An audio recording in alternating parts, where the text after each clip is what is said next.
Lorsque nous ne portons pas de fruits, nous ne pouvons manifester la plénitude de Dieu. Le résultat est très clair. Lorsque le sarment ne porte pas de fruits, il est coupé et brûlé. Nous lisons dans Ésaïe 5,2, il en remua le sol, ôta les pierres, et y mit un plan délicieux. Il bâtit une tour au milieu d'elle, et il creusa aussi une cuve. Puis, il espéra qu'elle produirait de bons raisins, mais elle en a produit de mauvais. Il fit tout pour cette vigne. Il chassa les nations qui étaient déjà là. Il planta Israël, leur donna la parole et les prophètes. Après avoir fait tout cela, il rechercha le fruit. Mais Israël porta des grappes sauvages.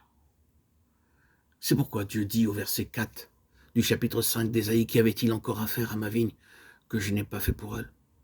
Pourquoi, quand j'ai espéré qu'elle produirait de bons raisins, en a-t-elle produit de mauvais?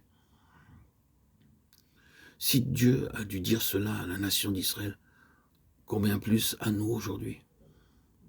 Qu'est-ce que je n'ai pas fait pour vous? Je vous ai donné mon Fils en sacrifice. Je vous ai donné ma parole. J'ai envoyé le Saint-Esprit vivre en vous. Je vous ai donné la communion du peuple de Dieu. Je vous ai donné des docteurs. Que puis-je faire de plus pour vous? Dieu ne peut rien faire de plus. Dieu ne nous a privés de rien. Pourquoi est-ce alors la stérilité parmi nous? C'est parce qu'il y a de l'orgueil, de la rébellion, de la toute-suffisance et de la désobéissance. Je vous dirai maintenant ce que je vais faire à ma vigne. J'en arracherai la haie pour qu'elle soit broutée. J'en abattrai la clôture pour qu'elle soit foulée aux pieds. Ésaïe 5,5. C'est ce qui est dit de la nation d'Israël. Le sarment qui ne porte pas de fruits, il est retranché et brûlé. Mais le désir du Seigneur est que nous puissions connaître cette vérité.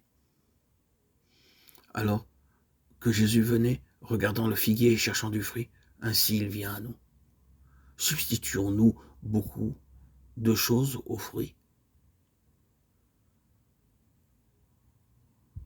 Puis Dieu nous regarde et dit de même, « Retirez-vous de moi, ouvriers d'iniquité. Vous n'avez aucune communion personnelle avec moi. Vous n'avez jamais demeuré en moi. Si vous ne séparez pas de l'iniquité, vous ne pouvez avoir de la part avec Jésus. » Souvenons-nous de ce que disait l'apôtre Paul. Cela ne sert de rien. Si le fruit n'est pas vu en nous, examinons-nous nous-mêmes.